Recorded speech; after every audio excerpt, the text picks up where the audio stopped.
எந்த ஹோமம் பண்ணாலும் நம்ம என்ன பண்றோம், அதுக்கு வாங்கிட்டு வந்துடுறோம் இங்க பண்ணிட்டு. இப்போ நாளானிக்கு புத்திரகாமேஷ்டி யாகம் நடக்கிறது ஸ்மார்த்தவித்துல. அதுக்கு நாங்க பரமானந்த பிரதான ஹவிஸா வச்சுக்கிறோம். அக்னேய புத்திரவதே இந்திராய புத்திரனே, அப்புறம் தாத்ராதி யாகம் அதெல்லாம் இருக்கு. ரொம்ப விசேஷமா இருக்கு. யார் யாருக்கு அந்த சந்தான பாக்கியம் இல்லையோ, யாருக்கு வம்சாபிவிருத்தி வேணுமோ அவ எல்லாம் தம்பதிகள் இல்லாத இருந்தாலும் பொம்மநாட்டிகள் ஆனாலும் பரவாயில்லை, புருஷனாலும் நேமா வந்துட்டு அந்த கலசத்துல நாங்க பூஜை பண்றோம். அந்த நவநீதம் வெண்ணெய் அதுல அந்த தேவதைகள் எல்லாம் ஆவாகனம் பண்றோம். அந்த டயத்துல அந்த பரமானந்தத்தை நம்ம இங்க சமையல்காரா பண்ணி கொடுக்குறோம், அதை நம்ம வச்சு ஹோமம் பண்ணி விடுறோம். ஆனா இந்த ஸ்ரௌத கர்மத்துல அந்த மாதிரி இல்லை. அவ ஏதோ வாங்கி வந்துட்டேன் இல்லை, இங்கே அது நிர்வாகம் பண்ணணும், இங்கே சமிக்கணும்.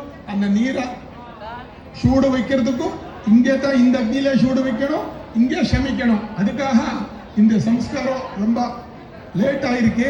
ஆனாலும் ஒரு 9:30 மணி வரைக்கும் இன்னைக்கு இந்த அக்னி சோமிய யாகம் நடக்கிறது. நாளைக்கு கார்த்தால 4 மணிக்கு ஆரம்பம். அப்ப சொல்லுவா, புறாவாச்ச பிரவதித்தோ பிராத்தரனு வாக்கம் உபாகரோதி. எல்லோரும் ஏந்தி அவ முள்ள பேசுறதுக்கு ஆரம்பிக்கிறதுனா முதல் பிராத்தரனுவாக்கம் ஆரம்பம் நடக்கணும். ஹோதா பிராத்தரனுவாக்கம் ஒரு சஸ்திரம் சொல்லுவார், ஒரு ஸ்தோத்திரம் சொல்லுவார். அதுக்கு 4:30 அது ஆரம்பம் ஆகணும். அதுக்கு முதல் சுப்பிரமணிய ஆஹ்வானம் நடக்கிறது. அந்த 4:30க்குள்ள சுப்பிரமணிய ஆஹ்வானம் நடந்துடுறது.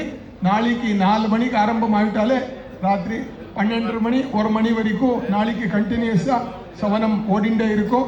திருப்பி அடுத்த நாளைக்கு கார்த்தாலே 5:30 மணிக்கு ஆஸ்வின ஸ்தோத்திரம் சஸ்திரம் ஆரம்பம் ஆகிடும். அது ஒரு 2:30 மணி 8 மணி வரைக்கும், அது 5:30லேருந்து 8 மணி 8:30 வரைக்கும் அது நடக்கிறது. அப்புறம் மீந்த யாகமெல்லாம் நடந்தாலும் ஒரு 10:30லேருந்து 11க்கு அங்கே அவபிருத்த யாகம் அந்த நதியில புனர் நதியில அங்கே அவபிருத்த யாகம் நடக்கிறது. அது ஆன மேலே இங்கே வந்து மீந்த யாகமெல்லாம் நடந்த மேலே திருப்பி அவ தரிசேஷ்டி பண்ணுவார். அப்புறம் சௌத்ராமணி யாகம் நடக்கிறது, எல்லாம் அந்த பக்கத்தில் நடக்கிறது. ராத்திரி அன்னைக்கும் கூட ஒரு 10 மணி வரைக்கும் நடக்கிறது. அடுத்த நாள் புத்திரகாமேஷ்டி ஒரு பக்கத்தில் நடக்கிறது. அப்புறம் இந்த ஸ்மார்த்த விதானத்தில் ஒரு அக்னி உள்ள அந்த புத்திரகாமேஷ்டி தேவதைகளுக்கெல்லாம் பரமான்னம் ஆஜ்யம் இந்த ஹவிஸ்லாம் யாகம் நடக்கிறது. இப்போ இந்த தேவசுவா ஹவீரத்தை எல்லாமும் முடிஞ்சாயிருக்கு. இந்த 5 நிமிஷத்துல யாகம் எல்லாம் ஆரம்பம் நடக்கிறது. நடுவில் எனக்கு பேசுறதுக்கு அவகாசம் இல்லை. யாகம் நடந்திருந்தால ரொம்ப தள்ளி போயிடும்.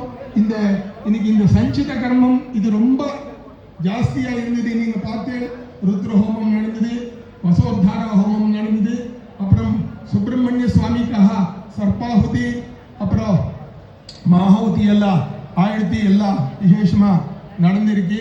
ரொம்ப அழகாட்டு ஏற்பாட்டு பண்ணியிருக்கா நம்ம ஆச்சாரியா ராஜேஷி.